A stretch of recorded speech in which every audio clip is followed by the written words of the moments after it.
আল্লাহ তাআলা যদি দয়া করে আমাদেরকে মাফ না করে, আমাদের বাঁচার কোনো উপায় নাই। আপনি কি ভেবেছেন আপনার নামাজ দিয়ে আপনি জান্নাতে যাবেন?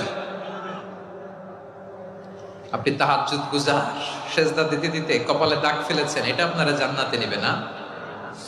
আপনি এলাকার সবচেয়ে বড় হাতেম তাই দানশীল, এই দানের ভরসায় বসে আছেন, কশিন কালো না।